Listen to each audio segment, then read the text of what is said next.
Let us turn to Jeremiah chapter 32 verse 27.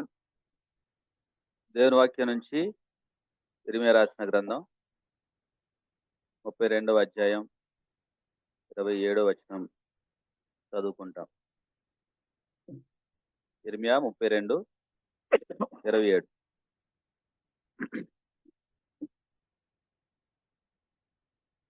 I am the Lord, the God of all mankind. Is anything too hard for me? Is anything too hard for me? నేను యెహోవాను, సర్వశరీరులకు దేవుడును, నాకు అసాధ్యమైనది ఏదైనా ఉండునా? Now this is talking of the omnipotence of God. ఈ యొక్క వచనము దేవుని యొక్క సర్వశక్తిని గురించి మాట్లాడుతూ ఉంది. You know, omnipotent means to have unlimited power. సర్వశక్తి కలిగిన అంటే అర్థం ఏంటంటే ఏమాత్రం పరిమితులు లేని అసాధ్యమైన అసామాన్యమైన శక్తిని కలిగి ఉండటం. Omni means all, potent means powerful. కాబట్టి సర్వ విషయాలలో శక్తిని అనే అర్థాన్ని ఇది కలిగి ఉంది. It means that God is powerful enough to do anything he wants to do. అంటే దేవుడు ఆయన తలుచుకున్నది ఏదైనా సరే చేయటానికి సర్వశక్తిని ఆయన కలిగి ఉన్నాడు. Not only that, this verse says God can do anything without effort. Is anything too hard for me? అలాగే ఈ యొక్క వచనం మరొక అర్థాన్ని ఏమిస్తుందంటే ఏదైనా అసాధ్యమైనది కష్టమనేది దేవుడికి ఉందా అని, దేవుడికి లేదు అని కూడా అర్థం వస్తుంది. In other words, whatever he wants to do, he does not have to try hard also. మరొక విధంగా చెప్పాలంటే ఆయన ఏదైనా చేయాలని అనుకున్నప్పుడు ఆయన ఏమాత్రం కూడా కష్టపడాల్సిన అవసరం లేదు. Now there are two wars going on, Ukraine and Russia and Israel and some of the Arab nations. Now it is, when these two nations fight, it takes a long time. You can't really defeat somebody in one day, or Ukraine war is across 1,000 days. You know, it's with difficulty. Even if you win with difficulty, but that doesn't apply to God. God can do things effortlessly. మన చుట్టూ జరుగుతున్న యుద్ధాలని చూసినట్లయితే అనేక సంవత్సరాలు కాలాలు వాళ్ళు సమయం తీసుకుంటారు, కానీ దేవుడికైతే ఏ కార్యమైనా సరే ఎంతో సులభంగా తేలికగా చేయగలడు ఆయన. We can't imagine what God can do. దేవుడు ఏం చేయగలడనేది మనం ఊహించజాలము. To see that, let's see the spectacular display of that power. Let us turn to 2 Kings 19. దేవుని యొక్క ఆ గొప్ప శక్తిని గురించిన ప్రత్యక్షత మనం చూడాలంటే 2వ రాజుల గ్రంథం 18వ అధ్యాయం చూద్దాం. You want, you can read the whole passage from chapter verse 1, but here we will just read verse 6 and 7 of 2 Kings 19. 2వ రాజుల గ్రంథం 19వ అధ్యాయం 6 and 7. 6-7 వచనాలు. It says, "Do not be afraid because of the words you have heard, with which your servants of the king of Assyria have reviled me. With the servants of the king of Assyria have reviled me. Behold, I will put a spirit in him, so that he shall hear a rumor and return to his own land, and I will make him fall by the sword in his own land." Now you read. 19వ అధ్యాయము 6-7 వచనాలు. యెషయా వారితో ఇట్లనెను, మీ యజమానునికి ఈ మాట తెలియజేయుడి, యెహోవా సెలవిచ్చిందేమనగా, అష్షూరు రాజు పనివారు నన్ను దూషింపగా నీవు వినిన మాటలకు భయపడవద్దు. అతనిలో ఒక ఆత్మను నేను పుట్టింతును, అతడు వదంతి విని తన దేశమునకు వెళ్ళిపోవును, తన దేశమందు కత్తి చేత అతని కోల్చేయుదును. Now the background of this is Jerusalem and King Hezekiah is surrounded by an army of 1.85 lakh Assyrians. ఈ యొక్క వచనం యొక్క నేపథ్యం ఏంటంటే యూదా దేశానికి రాజుగా ఉన్న హిజ్కియా 1,85,000 మంది శత్రువుల సైనికుల చేత ఆయన ముట్టడించబడ్డాడు. Humanly speaking, they are in a hopeless situation. It was only a matter of time before they get either captured or killed. ఇక్కడ ఉన్న పరిస్థితి ఏంటంటే వాళ్ళు పట్టబడి చంపడానికి కేవలం క్షణకాలం మాత్రమే ఉంది, కాబట్టి వాళ్ళు గొప్ప ప్రమాదంలో ఉన్నారు. And time was running out. సమయం అయిపోతూ ఉంది. And the Assyrian commander stands and mocks Hezekiah, and he mocks God also. ఈ యొక్క అష్షూరీయుల సైన్యాధిపతిగా ఉన్న వ్యక్తి దేవునిని అలాగే ఆ రాజుని ప్రజల్ని ఎంతో అపహాస్యం చేస్తూ ఉన్నాడు. And all the people can hear him. ఆ యొక్క అష్షూరీయుల సైన్యాధిపతి అపహసిస్తూ ఉన్నప్పుడు యూదా జనులందరూ కూడా వింటూ ఉన్నారు ఆ మాటల్ని. You see that in 2 Kings 18:26-35. 18వ అధ్యాయంలో 26-35 we can read that. 26వ వచనం నుంచి ఆ విషయాలు మనం చూస్తాం. And yet into this impossible situation, God speaks through Isaiah something that is unbelievable. ఇవి ఎంతో కష్టమైన సమయాలు అయినప్పటికీ కూడా హిజ్కియా రాజు తోటి ఇక్కడ నమ్మశక్యంగాని ఊహించని గొప్ప ఆదరణకరమైన మాటలు దేవుడు మాట్లాడుతున్నాడు. That he will return the way he came without attacking. అతడు ఏ మార్గంన నిన్ను దాడి చేయడానికి వచ్చాడో ఆ మార్గంన తిరిగి నిన్ను దాడి చేయకుండా వెళ్ళిపోతాడు అని దేవుడు మాట్లాడుతున్నాడు. And this happens exactly. నిశ్చయంగా అదే ఇక్కడ చోటు చేసుకుంది. We see that in 2 Kings 19:9. 19:9 ఆ విషయాలు మనం చూస్తాం. Now Sennacherib received a report that Tirhaka, the Cushite king, was marching out against him. అంతటా కూషు రాజైన తిర్హాక తన మీద యుద్ధం చేయుటకు వచ్చినని అష్షూరు రాజునకు వినబడినప్పుడు అతడు ఇంకొకసారి ఆ విధంగా వెళ్ళిపోయాను. And now when Sennacherib, you see, when Sennacherib hears this, he sends another letter to King Hezekiah. ఈ యొక్క విషయాలు విన్న తర్వాత కూడా అష్షూరు రాజైన సెనహెరీబు మరొక పత్రికను దూతను హిజ్కియా దగ్గరికి ఈ విధంగా పంపించాడు. And the sum up of that letter is, don't think I am going away, I will come back. ఆ పత్రికలో ఉన్న సారాంశం ఏంటంటే సెనహెరీబు హిజ్కియా రాజుతో ఈ విధంగా చెప్తున్నాడు, నేను వెళ్ళిపోతున్నా అనుకోవద్దు, నేను మరలా తిరిగి వస్తానని చెప్పాడు. Now when this letter comes to Hezekiah, Hezekiah takes this letter to the temple of God and he spreads it before the Lord and he prays. ఈ ఉత్తరం ఎప్పుడైతే హిజ్కియా దగ్గరకు వచ్చిందో హిజ్కియా వెంటనే ఆ యొక్క ఉత్తరాన్ని యెహోవా మందిరంలో తీసుకుపోయి ఆయన సన్నిధిని దాన్ని విప్పిపరిచి ప్రార్థించాడు. And in answer to that, Isaiah comes to Hezekiah, he tells the same thing and he adds another impossible promise. ఈ యొక్క ప్రార్థనకు జవాబుగా ప్రవక్త అయిన యెషయా హిజ్కియా దగ్గరకు వచ్చి ఈ వాగ్దానము దేవుని యొద్ద నుంచి వచ్చిన వాగ్దానాన్ని తెలియజేస్తున్నాడు. He makes another impossible promise, add చేస్తాడు. మరొక అసాధ్యమైన వాగ్దానాన్ని ఇంతకు ముందే ఇవ్వబడిన వాగ్దానానికి ఆయన జత చేసి చెప్తూ ఉన్నాడు. You see that in 2 Kings 19:32. 19:32 వచనంలో ఆ విషయం చూస్తాం. Thus says the Lord concerning the king of Assyria, he shall not come into the city or shoot an arrow there or come before it with a shield or cast a siege mound against it. కాబట్టి అష్షూరు రాజును గురించి యెహోవా సెలవిచ్చిందేమనగా అతడి పట్టణంలోనికి రాడు, దాని మీద ఒక బాణమైనను ప్రయోగించడు, ఒక కేడమైనను దానికి కనబరచడు, దాని ఎదుట ముట్టడి దిబ్బ కట్టడు. You see, the first promise the Lord said was, he will return the way he came without attacking you. Now the second is, he's adding one more. He shall not come into the city and shoot an arrow here. దేవుడు మొదలు చేసిన వాగ్దానం ఏంటంటే అతడు ఏ విధంగా వచ్చాడో అదే మార్గంలో వెళ్ళిపోతాడు. ఇప్పుడు రెండో వాగ్దానం దేవుడు చేస్తుంది ఏంటంటే నీ మీద ఒక బాణమైనను కేడమైనను అతడు ప్రయోగించలేడు అని వాగ్దానం చేశాడు. See the power of God here. దేవుని శక్తిని ఇక్కడ మనం చూస్తున్నాం. All it takes for this prophecy to be made false is one soldier needs to take an arrow and shoot into the city. That's all. దేవుడు చేసిన ఈ గొప్ప వాగ్దానం ప్రవచనం అది జరగకుండా ఉండాలంటే ఒక సైనికుడు ఒక బాణాన్ని ప్రయోగిస్తే చాలు, అసలు ఈ యొక్క వాగ్దానం అది నెరవేరదు. అయితే 185,000 మంది సైనికులు ఒక్క సైనికుడు కూడా తన యొక్క బాణాన్ని ప్రయోగించలేదు. See, when God decides to do something in your life, remember, if he stops something, it will not come. When he says something thus far, he will allow only what is decided, not more than that, not 1% more pain than he has allowed in your life. నీ యొక్క జీవితంలో దేవుడు అనుమతించిన ఆ 1% నొప్పి కంటే మరి ఎక్కువ ఏమాత్రం కూడా ఆయన అనుమతి లేకుండా నీ జీవితంలో ప్రవేశించదని నువ్వు గుర్తుంచుకోవాలి. God is in complete control of your life. నీ యొక్క జీవితం మీద పూర్తి నియంత్రణ దేవుడు కలిగి ఉన్నాడు. The smallest things cannot happen without his permission. నీ జీవితంలో అత్యంత స్వల్ప విషయాలు కూడా ఆయన యొక్క అనుమతి లేకుండా నీ జీవితంలో అవి ప్రవేశించు నెరవేరవు. And overnight while his people sleep, the Lord does the miracle. ఒక్క రాత్రి కాలంలోనే తన యొక్క జనులు నిద్రించు ఉండగా దేవుడు గొప్ప అద్భుతం జరిగించాడు. Verse 35. 35వ వచనం. That night the angel of the Lord went out and struck down 1.85 lakhs in the camp of the Assyrians. When people rose up early in the morning, behold, there were all dead bodies. ఆ రాత్రి యెహోవా దూత బయలుదేరి అష్షూరు వారి దండుపేటలో వచ్చి 185,000 మందిని హతం చేసెను. ఉదయం జనులే చూడగా వారందరూ మృత కళేబరములై ఉండిరి. You see, the people of Judah would have spent many sleepless nights thinking about the huge problem they're facing. బహుశా ఈ గొప్ప ప్రమాదాన్ని బట్టి యోధా జనులు అనేకమైన నిద్రలేని రాత్రులు గడిపుండుంటారు. And while they were sleeping, God removed the complete problem. అయితే వాళ్ళు నిద్రించుండగా ప్రభువు ఆ యొక్క ప్రమాదం అంతటిని కూడా ప్రభువు తీసివేశాడు, తొలగించాడు. Many of them would have slept in the night with a heavy burden in their hearts, in their minds. But when they got up in the morning, the whole problem is lifted.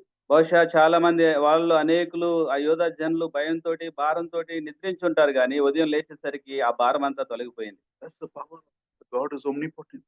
సర్వశక్తులైన దేవుని యొక్క శక్తి ఆ విధంగా ఉంటుంది. And the next verses, if you read, it says, Sennacherib returned to Assyria and lived in Nineveh. And once he was worshipping in the house, when he was worshipping his God, the idol, his two sons come and strike him down with a sword. ఆ తర్వాత వచనంలో ఇంత ప్రమాదానికి కారణమైన ఆ శత్రువైన అష్షూరు రాజైన సన్హెరీబు తిరిగిపోయి తన యొక్క పట్టణంలో ఆయన నివసించిన తర్వాత తన యొక్క దేవతకు మొక్కుతూ ఉండగా ఆయన యొక్క కడుపును పుట్టిన కుమారులే అతన్ని పొడిచి చంపివేశారు. By the way he came, he shall return and shall not come again. అతడు వచ్చిన మార్గంనే తిరిగి వెళ్ళిపోతాడు, మరలా నీ యొద్దకు రాడు అని చేయబడిన వాగ్దానం అది. You see, God does not always bring dramatic changes like that. అయితే దేవుడు ప్రతిసారి ఆ విధంగా అనూహ్యమైన మార్పుల్ని, ఆయన అనూహ్యమైన సంఘటనలు, ఆయన కార్యాలు జరిగించడు. But remember, he is able to change anything as per his will. అయితే ఆయన యొక్క చిత్తానుసారంగా దేన్నైనా జరిగించగలటు శక్తి ఆయనకు ఉన్నది. He has done it before and he will do it again. ఆయనకు ఇంతకు ముందు ఉంది, దాన్ని మరలా ఆయన చేయగలడు ఆ విధంగా. As believers, we got to understand this and lay hold of this promise. విశ్వాసులంగా మనము ఈ యొక్క విషయాలను చేతపట్టుకొని ఈ వాగ్దానాన్ని స్వతంత్రించుకోవాలి. Sometimes there is no logical solutions to your life's problem. కొన్నిసార్లు నీ యొక్క జీవితంలో తర్కబద్ధమైన పరిష్కారాలు నువ్వు కలిగి ఉండకపోవచ్చు. You may take to anyone, take to a psychiatrist or have medicine. Sometimes there is no logical solution.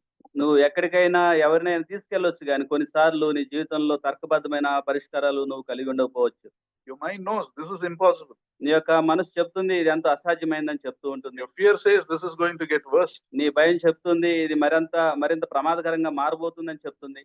Your past experience says you're going to get hurt again. నీ యొక్క గత అనుభవం చెప్తుంది నువ్వు మరలా బాధను పొందుకోబోతున్నావు అని చెప్తుంది. Your experience says you don't have this ability. నీ యొక్క అనుభవం చెప్తుంది నీకు ఇటువంటి సామర్థ్యాలు లేవు అని చెప్తుంది. But the Bible says, I serve an omnipotent God for whom nothing is impossible. అయితే దేవుని వాక్యం తెలియజేస్తుంది నేను సర్వశక్తిమంతుడైన దేవుణ్ణి ఆరాధిస్తున్నాను కాబట్టి ఆయనకు అసాధ్యమైన ఏది లేదు అని దేవుని వాక్యం తెలియజేస్తుంది. Sometimes what is needed is we just believe it and leave it to the Lord. కొన్నిసార్లు మనం చేయాల్సిందల్లా ఏంటంటే దేవుని యందు నమ్మకం ఉంచి ఆయనకు విషయాలను అప్పగించాలి. You live that life of obedience. His plans for us are better than. ఆయనకు విధేయతతో కూడిన జీవితం జీవిస్తూ ఆయన యొక్క ప్రణాళికలు మన యొక్క ప్రణాళికల కంటే ఉన్నతమైనవని విశ్వసించాలి. That's important. Our part is to trust in Him. కాబట్టి ఆయన యందు విశ్వాసం ఉంచడమే మనం చేయవలసిన ఒక పెద్ద పని అయి ఉంది. If there is one thing that can stop the power of God in our life is our lack of trust. దేవుని యొక్క కార్యములు మన జీవితంలో జరగకుండా చేసేవి ఏంటంటే ఆయన యందు మనం కనబరిచే అవిశ్వాసం. Nobody else can stop that from happening in your life, but your lack of trust can stop it from happening in your life. నీ జీవితంలో అనేక మార్లు కార్యములు దేవుడు జరిగించకుండా ఉండటానికి కారణం నువ్వు ఆయన యందు నమ్మకం ఉంచకపోవటమే కానీ మరి ఏ వ్యక్తి కూడా దానికి బాధ్యుడు కాడు. Let's see an example of that. దానికి ఉదాహరణ మనం చూద్దాం. 2 Kings 7:1-2. 2 రాజులు 7వ అధ్యాయం. 2 Kings 7:1-2. Elisha said, "Hear the word of the Lord. This is what the Lord says. About this time tomorrow, a seah of flour will sell for a shekel, and 2 seahs of barley for a shekel at the gate of Samaria." And the officer on whose arm the king was leaning said to that man of God, "Look, even if the Lord should open the floodgates of heaven, how could this happen?" అప్పుడు Elisha రాజుతో ఇట్లా నేను యెహోవా మాట ఆలకించుము, యెహోవా సెలవిచ్చిందేమనగా రేపు ఈ వేళకు షోమ్రోను ద్వారమందు రూపాయి 1 1 మానిక సన్నని పిండి, రూపాయి 1 2 మానికల యవలు అమ్మబడును. అందుకు ఎవరి చేతి మీద రాజు ఆనుకొనినో ఆధిపతి యెహోవా ఆకాశమందు కిటికీలు తెరచినను అలాగు జరుగునా అని దైవజనునికి ప్రత్యుత్తరం ఇయ్యగా అతడు నీవు కన్నులారా దాన్ని చూచెదవు గాని దాన్ని తినకుందువని అతనితో చెప్పాను. Elisha replies to him, "What? You will see with your eyes, but you will not eat it." ఆ యొక్క అవిశ్వాసానికి కనబరిచిన అధిపతి తోటి ఎలీషా ఈ మాట అంటున్నాడు ఏంటంటే నువ్వు కన్నులారా చూస్తావు కానీ నువ్వు దాన్ని తినలేవు అని చెప్పాడు. The background of this verse is food is become very costly. They are surrounded by enemies. There is no food available. ఈ యొక్క వచనాల యొక్క నేపథ్యం ఏంటంటే అనేక దినముల నుంచి వాళ్ళకి ఆహారం లేదు, క్షామం వాళ్ళు కలిగి ఉన్నారు, వారి చుట్టూ కూడా శత్రువులు ఆవరించి ఉన్నారు. Food what is available is very, very expensive. వారు ఏదైతే కలిగి ఉన్నారో ఆహారం చాలా ఖరీదైనదిగా మారిపోయింది. you read 2 Kings 6, 28 and 29, you see the famine is so bad that the women were eating their children. ఇదే ఇదే ఇదే పుస్తకంలో 26వ 6వ అధ్యాయం 26వ వచనంలో చూస్తాం. 28, 29. 20 28, 29 వచనాల్లో చూస్తాం. 6వ అధ్యాయం ఆ యొక్క ఆహారం ఎంతగా, భోజనం ఎంతగా ఖరీదు కలిగిందో మారిపోయిందో అక్కడ మనం చూస్తాం. And if you see the later verses, the king of Israel blames Elisha. He is living a disobedient life. This problem is because of his disobedience. But he blames Elisha and sends his officer to kill Elisha. ఈ యొక్క వచనాలలో మనం చూసినట్లయితే ఆ యొక్క ఇశ్రాయేలు రాజుగా ఉన్న రాజు ఎంతో అవిధేయతని దేవుని ఎదుట కనబరుస్తూ ఉన్నాడు. భక్తిహీనమైన జీవితం జీవిస్తూ ఇప్పుడు ఎలీషా మీద కోపడుతూ ఎలీషాని సంహరించమని ఒక దూతను పంపించాడు. Now Elisha knows the officer is coming, so he shuts the door. అయితే ఎలీషాకు తెలుసు ఆ రాజు నుంచి ఒకడు వస్తున్నాడని, కాబట్టి ఆయన ద్వారం ఆ తలుపు మూసివేశాడు. And in verse 33, you see the captain is speaking from outside for Elisha to hear. కాబట్టి 33వ వచనంలో ఇప్పుడు రాజు దగ్గర నుంచి వచ్చిన దూత తలుపు బయట నిలబడి మాట్లాడుతూ ఉన్నాడు. ఎలీషా మాట వింటూ ఉన్నాడు. He's telling what the king said. This trouble is from the Lord. Why should I wait on the Lord for the Lord any longer? కాబట్టి ఈ యొక్క దూత రాజు యొక్క మాటల్ని ఎలీషాకు తెలియజేస్తున్నాడు. ఏంటంటే ఈ యొక్క కీడు యెహోవా వలనైంది కాబట్టి నేను ఇంక ఎందుకు యెహోవా కోసం కనిపెట్టాలి అని మాట్లాడుతున్నాడు. Here Elisha answers with a sentence that is unbelievable. అయితే ఇక్కడ ఏమాత్రం కూడా నమ్మశక్యం కాని మాటలు ఆ యొక్క జవాబుగా ఎలీషా ప్రవక్తిస్తూ ఉన్నారు. He says, hear the word of the Lord about this time tomorrow.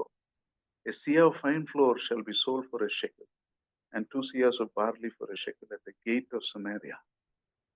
Elisha ప్రవక్త అంటూ ఉన్నాడు, రేపు ఈ వేళకు షోమ్రోను ద్వారమందు రూపాయి 1కి 1 మానిక సన్నని పిండి, రూపాయి 1కి 2 మానికలు ఎవలు అమ్మబడును అని చెప్పారు. The words this time tomorrow, that means 24 hours, your situation is going to change. దాని అర్థం ఏంటంటే రేపు ఈ వేళకు అంటే 24 గంటల్లో ఈ పరిస్థితి అంతా కూడా మారిపోబోతుంది అని చెప్పాడు. Understand, the people in the city are without food for weeks, if not months. ఆ యొక్క పట్టణంలో ఉన్న జనులైతే ఆహారం లేక కొన్ని వారాల నుంచి నెలల నుంచి వాళ్ళు క్షామంలో ఉన్నారు. Into their situation, the impossible promise is given in less than a day. కాబట్టి అంత అనేక దినాల నుంచి బాధపడుతున్న వాళ్ళకి నమ్మశక్యం గాని ఆ యొక్క త్వరితగతిన సంభవించే వాగ్దానం ఇవ్వబడింది. City will be overflowing with food supply. ఆ యొక్క పట్టణం ఆ యొక్క సమృద్ధి కలిగిన ఆహారాన్ని కలిగి ఉండబోతుంది. And the captain himself who gave the message is, he replies in disbelief. He says, even if the Lord opens the windows of heaven, can such a thing happen? ఈ యొక్క మాటలు వింటూ ఉన్న ఆ యొక్క రాజు యొక్క అధిపతి ఏమంటూ ఉన్నాడంటే, ఆకాశమందు యెహోవా కిటికీలు తెరిచిన ఈ విధంగా జరుగుతుందా అని తన యొక్క అవిశ్వాసాన్ని చూపిస్తున్నాడు. To that Elisha adds and says, you will see with your own eyes, but you will not eat any of it. అతడు కనబరిచిన ఆ అవిశ్వాసానికి జవాబుగా ఎలీషా ప్రవక్త, నువ్వు కన్నులారా చూస్తావు గానీ నువ్వు దాన్ని తినలేవు అని చెప్పాడు. That day the Lord does a miracle through 4 lepers. ఆ రోజున 4 కుష్ఠరోగుల చేత దేవుడు గొప్ప అద్భుతం జరిగించాడు. These lepers are near the city gate. They are also starving. ఈ యొక్క కుష్ఠరోగులు ఆ యొక్క పట్టపు ద్వారం దగ్గర నివసిస్తున్నారు. వాళ్ళు కూడా క్షామంలో ఆహారం లేకున్నారు. So in the starvation they do a little logical reasoning. In verse 4 they say, the famine is here and we will die. కాబట్టి 4వ వచనంలో ఒక తర్కబద్ధమైన ఆలోచన ఈ 4 కుష్ఠరోగులు చేస్తున్నారు. ఏంటంటే మన పట్టణంలోకి వెళ్దామా, అక్కడ క్షేమం ఉంది, వెళ్తే అక్కడ చనిపోతాం. If we stay there we will die. ఒకవేళ పట్టణంలోకి వెళ్ళి If we stay here we will die. ఇక్కడే ఒకవేళ మనం నిలిచి ఉంటే ఇక్కడ చనిపోతాం. If we go to the camp of Assyrians and surrender, if they spare us we will live. If they kill us we will die. కాబట్టి శత్రువులైన అశ్షూరీయుల దగ్గరికి మనం వెళ్దాం, ఒకవేళ జాలిపడి వాళ్ళు బతికినిస్తే బ్రతుకుదాము, లేదంటే చనిపోదాం అని ఆలోచన చేశారు. So with that they go to the Syrian camp. ఈ విధమైన తర్కబద్ధమైన ఆలోచనతోటి వాళ్ళు అశ్షూరీయుల దండులోనికి వెళ్ళారు. To their surprise they feel the camp is empty. అయితే అక్కడ ఎవరు కూడా కనిపించపోయేసరికి గొప్ప ఆశ్చర్యానికి గురయ్యారు. No one is there. ఎవ్వరు లేరు. The reason for that is told in 2 Kings 7, 5-7. దీనికి కారణము 5-7 వచనాల్లో చెప్పబడింది. For the Lord made the army of the Syrian heard the sound of chariots and of horses, the sound of a great army. So they said to one another, behold, the king of Israel has hired against us the kings of Hittites, and the kings of Egypt have come against us. So they fled away in the twilight, abandoned their tents, horses and their donkeys, leaving the camp as it is, and fled for their lives. ఈ యొక్క అశ్షూరీయుల సైనికులు ఎందుకు వాళ్ళ యొక్క గుడారాలను విడిచిపెట్టి అక్కడి నుంచి వెళ్ళిపోయారనంటే, వాళ్ళు యెహోవా రథముల ధ్వని, గుర్రముల ధ్వని, గొప్ప సమూహపు ధ్వని, సిరియన్ల దండుకు వినబడినట్టు చేయగా మన మీదకి వచ్చుటకై ఇశ్రాయేలు రాజు హిత్తీయుల రాజుకు ఐగుప్తీయుల రాజుకు బతిమిచ్చి ఉన్నాడని వాళ్ళు చెప్పుకొని భయపడి పారిపోయారు. Verse 8 onwards say the lepers go into the camp, there is plenty of food and also silver and gold and clothes. కాబట్టి ఇక 8వ వచనం మనం చూసినట్లయితే కుష్ఠరోగులు ఆ యొక్క దండులోనికి వెళ్లి అక్కడ ఉన్న ఆ యొక్క భోజన పానములను, వెండి, బంగారం, బట్టలు అన్ని కూడా చూసి వాళ్ళు ఆశ్చర్యపోయారు. First they eat and drink, మొదటిగా వాళ్ళు ఆ యొక్క భోజనం పానాన్ని వాళ్ళు స్వీకరించారు. then they take the silver, gold and clothing and go and hide it. తర్వాత వెండి, బంగారం, బట్టలను వాళ్ళు ఎత్తుకుని పోయి దాచిపెట్టుకున్నారు. Then they go to another tent, they loot it. తర్వాత మరొక గుడారానికి వెళ్లి దాన్ని కూడా వాళ్ళు తెచ్చుకున్నారు. Then they said to one another, we shouldn't be doing this. అప్పుడు వాళ్ళతో వాళ్ళు చెప్పుకున్నారు ఏంటంటే మనం ఇలా చేయటం సరికాదు. This is the day of good news and we are keeping it to us. ఎందుకంటే నేటి దినము ఎంతో శుభవర్తమానం గల దినము, దీన్ని మనం మాత్రమే అనుభవిస్తూ ఉన్నాం. If we wait till morning, we'll get caught and punished. ఒకవేళ మనం ఎక్కడే ఉంటే రేపు ఉదయాన్న మళ్ళీ అశ్షూరీయులు వచ్చి వాళ్ళ చేత పట్టబడి చంపబడతామేమో. So let's come and tell the news to the kings. కాబట్టి ఈ శుభవర్తమానాన్ని రాజగృహానికి మనం తెలియజేద్దామని అనుకున్నారు. And the lepers report to the king, and the result in verse 16, the starving people run to the camp, they plunder the camp, just as the Lord promised. There is plenty of food supply. ఎప్పుడైతే ఈ కుష్ఠరోగులు ఆ యొక్క వర్తమానం తెలియజేశారో ఇక అప్పుడు జనులు బయలుదేరి సిరియన్ల దండుపేటకు వెళ్ళి దాన్ని అంతటిని కూడా తెచ్చుకున్నారు. వాళ్ళు ఎప్పటి నుంచో ఆహారం లేని కారణాన్ని బట్టి ఇప్పుడు ఎంతో సమృద్ధిలోనికి దేవుడు చేసిన వాగ్దానాన్ని బట్టి వాళ్ళు ప్రవేశించారు. In one day. ఒక్క రోజులోని ఇదంతా కూడా జరిగిపోయింది. The second prophecy is also fulfilled. అలాగే రెండవ ప్రవచనం ఎలీషా చేత చెప్పబడింది కూడా నెరవేరింది. See that in 2 Kings 7:18-20. 7వ అధ్యాయం 18 నుంచి 20 వచనాల్లో చూస్తాం. The unbelieving captain who was at the gate, maybe he told people to go slowly or whatever. They trampled over him, killed him, and he's dead. ఆ యొక్క 18 నుంచి 20 వచనాల్లో మనం చూసినట్లయితే దేవుని యొక్క వాగ్దానాన్ని దేవుని యొక్క వాగ్దానం పట్ల అపనమ్మకం కనబరిచిన ఆ యొక్క అధిపతి ఆ యొక్క ద్వారం దగ్గర నిలబడటం వల్ల జనుల యొక్క తాకిడి చేత చనిపోయాడు. So this is the lesson I was trying to tell you.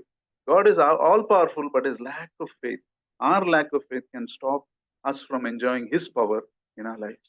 దేవుడు సర్వశక్తిమంతుడే గాని మన యొక్క జీవితాలలో ఆయన యొక్క కార్యములు జరగకుండా ఉండడానికి కారణం ఏంటంటే కొన్నిసార్లు లేదా అనేక సార్లు మన యొక్క అపనమ్మకము, అవిశ్వాసమే. You see, unbelief comes at a very high cost. కాబట్టి అపనమ్మకం, అవిశ్వాసము ఎంతో గొప్ప ప్రమాదాలని మన జీవితంలో తీసుకొస్తుంటుంది. He will see it, but he will not eat it. నువ్వు దాన్ని చూస్తావు గానీ నువ్వు దాన్ని తినలేవు అని చెప్పబడ్డాడు. See, let us be very aware of this sin of unbelief. కాబట్టి అపనమ్మకం, అవిశ్వాసం అనే ఈ పాపాన్ని బట్టి మనం ఎంతో జాగ్రత్త కలిగి ఉండాలి. You know, if we continue in unbelief, remember, we will see others being saved, but we ourselves will be outside the kingdom. మనం ఈ యొక్క అపనమ్మకంలో కొనసాగుతూ ఉన్నట్లయితే ఇతరులు రక్షించబడుతూ మనం రక్షణ లేని వారిగా బయట ఉండిపోయే వారిగా మన జీవితంలో మనం మిగిలిపోతాం. Let us remember 3 things about unbelief. ఈ యొక్క అపనమ్మకం గురించిన 3 విషయాలు మనం ధ్యానిద్దాం. One thing is, unbelief is different from doubt. మొదటిగా అవిశ్వాసం అనేది సందేహానికి భిన్నమైంది, అది సందేహం కాదు. Doubt is from a person who wants to follow God, but sometimes he falls. He's not able to believe properly.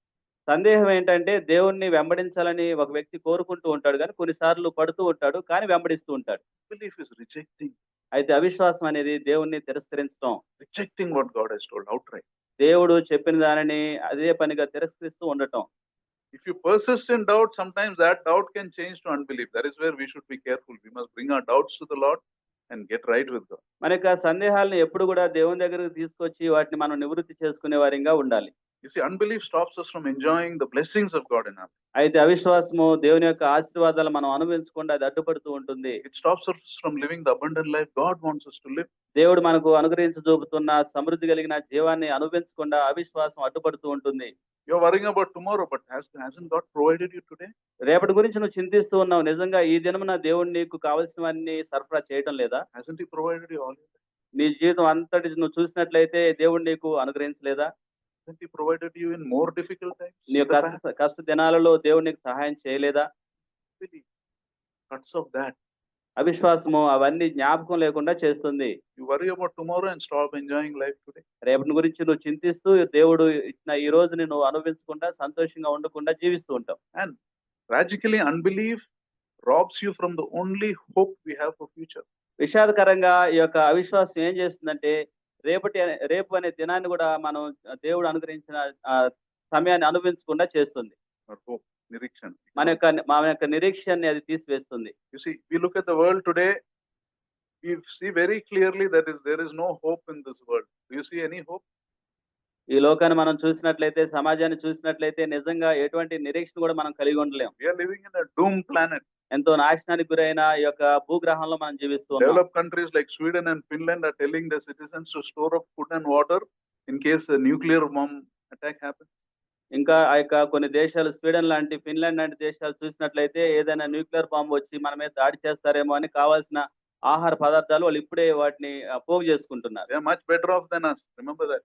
వాళ్ళు మనకంటే ఎంతో ఉన్నతమైన వారు, అది గుర్తుంచుకోవాలి. You see, we are living in a planet that is going from bad to worse. It's only a matter of time. కాబట్టి అంతకంతకు నాశనానికి గురవుతూ క్షణకాలంలోనే ప్రమాదానికి గురయ్యే ఒక గ్రహంలో మనం జీవిస్తున్నాం. Wars are increasing, diseases are increasing, natural calamities are increasing, perversion is increasing. యుద్ధాలు పెరుగుతూ ఉన్నాయి, Natural calamities, ప్రకృతి విపత్తులు పెరుగుతూ ఉన్నాయి, disease, రోగాలు పెరుగుతూ ఉన్నాయి, perversion. మోసం పెరుగుతూ ఉంది. Almost any direction you look, there is hopelessness. కాబట్టి ఏ దశలో మనం చూసినా కూడా ఏ మాత్రం కూడా నిరీక్షణ లేని వారిగా ఉన్నాం. The future is scary if you're without God. Just think of it. దేవుడు God is not in our life. It's a scary future. దేవుడు లేకుండా మనం భవిష్యత్తుని చూసినట్లయితే అదెంతో భయంకరమైన భవిష్యత్తుగా కనిపిస్తూ ఉంది. And if you're going to trust in the world and not in the Savior, what a terrible price we'll pay. ఒకవేళ రక్షకుడి యందు నీ నమ్మకం ఉంచకుండా లోకమందు నీ నమ్మకాన్ని గాని ఉంచినట్లయితే గొప్ప వెల చెల్లించవలసిన వాడవై ఉన్నావు. In Revelations 21, we read God's final judgment for those who have the sin of unbelief. ప్రకటన 21:8లో దేవుని యొక్క తీర్పు నుంచి వస్తున్న శిక్షను మనం అక్కడ చూస్తాం అవిశ్వాసుల మీద. 8, verse 8. But the cowardly, the unbelieving, the vile, the murderers, the sexually immoral, those who practice magic arts, the idolaters, all liars, their place will be the fiery lake of burning sulfur. This is the second death. ప్రకటన 21:8 పిరికివారు, అవిశ్వాసులు, అసహ్యులు, నరహంతకులు, వ్యభిచారులు, మాంత్రికులు, విగ్రహారాధకులు, అబద్ధికులు అందరూ అగ్నిగంధకాల్లో మండు గుండంలో పాలు పొందుతురు. ఇది రెండవ మరణం. We think unbelief is not a big sin, right? This is put in the same basket as magic arts and idolaters. కాబట్టి అవిశ్వాసాన్ని మనం చిన్న పాపంగా చూస్తుంటాం కానీ ఈ అవిశ్వాసుల్ని దేవుడు మాంత్రికుల దగ్గర, విగ్రహారాధికుల దగ్గర, వాళ్ళకేసే శిక్ష దగ్గర వాళ్ళని పెట్టాడు. You'll be in the lake of fire. అగ్ని గంధకాలతో మండే గుండంలో అందరినీ ప్రవేశిస్తూ ఉన్నాడు. If you're a person of unbelief, you will not only see the lake of fire, you will be in this lake of fire. నువ్వు ఒకవేళ అవిశ్వాసి అయితే నువ్వు కేవలం ఆ యొక్క అగ్నిగుండాన్ని చూసే వ్యక్తిగా ఉండవు, కానీ అసలు అందులో పడిపోయే వ్యక్తిగా ఉంటావు. This is called the second death. దీన్ని రెండో మరణంగా దేవుని వాక్యం పిలుస్తుంది. Most people think there is only one kind of death. That is when we die, our body no longer functions. That is death. చాలా మంది ఏమనుకుంటారంటే ఒక మరణమే ఉంది, ఇక ఆ మరణం తర్వాత మన యొక్క దేహం ఏమాత్రం కూడా పనిచేయదులే అనుకుంటారు. However, the Bible says there is a second death. అయితే దేవుని వాక్యం తెలియజేస్తుంది రెండో మరణం కూడా ఉంది. And it happens after this physical death. And it happens to those whose names are not there in the book of life. ఈ రెండో మరణము మొదటి శారీరక మరణం తర్వాత అది జరుగుతుంది. జీవగ్రంథంలో ఎవరి పేర్లు అయితే ఉండవో వాళ్ళకి ఈ రెండో మరణం ప్రాప్తిస్తుంది. If you're born once, you die twice. If you're born again, you die. నువ్వు ఒకసారి జన్మిస్తే 2 సార్లు మరణిస్తావు. నువ్వు ఒకసారి తిరిగి జన్మిస్తే ఒకసారి మరణిస్తావు. Because the second death will not have power over us. ఎందుకంటే తిరిగి జన్మించిన వారి మీద రెండో మరణానికి అధికారం లేదు. This is the beautiful hope that Bible gives us in a hopeless world. కాబట్టి ఏ మాత్రం నిరీక్షణ లేని ఈ లోకంలో ఉన్న మనకు దేవుని వాక్యం అనుగ్రహించే గొప్ప నిరీక్షణ ఇది. How foolish when we seek the things of the world and neglect this eternal life. నిత్య జీవాన్ని తృణీకరిస్తూ నిర్లక్ష్యపరుస్తూ లోకానుసారంగా ప్రవర్తించే ఎంత బుద్ధిహీనులుగా వాళ్ళు ఉంటారు. And who is promising? ఎవరు అసలు ఈ వాగ్దానం చేస్తుంది? God who can never break his promises promising. వాగ్దానం నెరవేర్చడంలో విఫలం చెందని గొప్ప సర్వశక్తి కలిగిన దేవుడు వాగ్దానం చేస్తున్నాడు. People make promises, they may break. They may want to keep, they may die in between. We can't trust that, but God, the eternal God is promising. మనుషులు వాగ్దానం చేస్తే మనం నమ్మలేకపోవచ్చు. ఎందుకంటే వాళ్ళు ఆ వాగ్దానాలకు ముందే మరణించవచ్చు లేదా నెరవేర్చలేకపోవచ్చు, కానీ దేవుడు వాగ్దానం చేస్తే మనం నమ్మాలి. That's why Numbers 23:19 says, God is not a man that he should. సంఖ్యాకాండం 23:19 ఈ విధంగా రాయబడింది.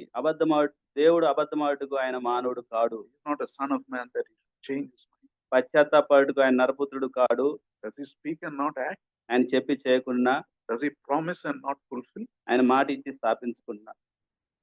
You know, sometimes when we go through tough times, you ask, is God able to help me in this situation? కొన్నిసార్లు మనం కష్ట సమయాల గుండా వెళ్తూ ఉంటాం. దేవుడు నాకు సహాయం చేస్తాడని అడుగుతూ ఉంటాం. Asking God if God is able to help me is like asking, is there enough water in the ocean to fill my bucket in my bathroom?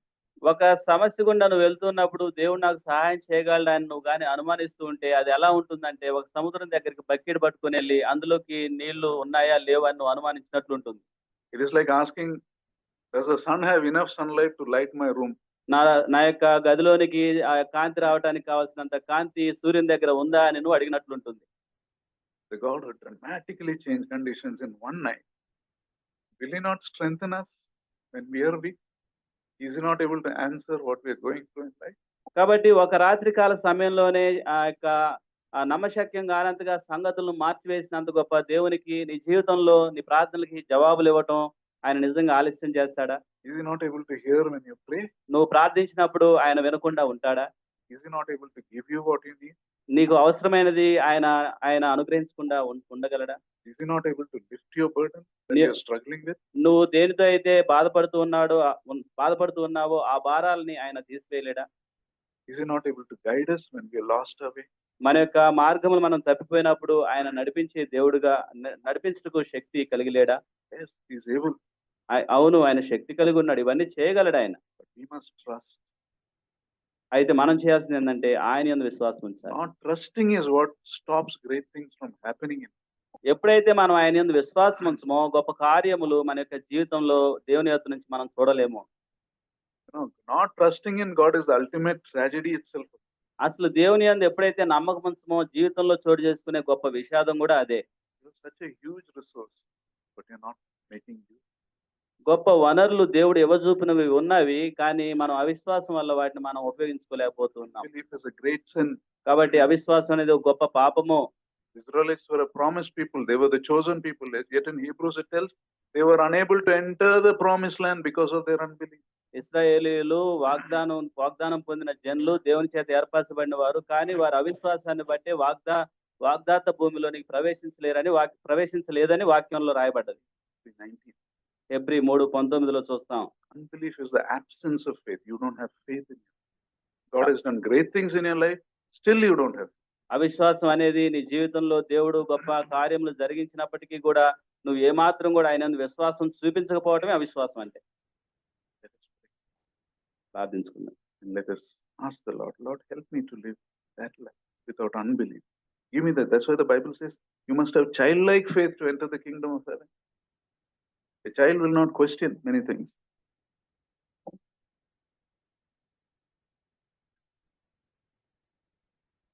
Father, we thank you for this time that you've given us. Thank you for the precious word. Lord, many times we struggle. We struggle because we keep you out of the equation. We either do things that are not right in your sight, or we trust in our own intelligence and logic and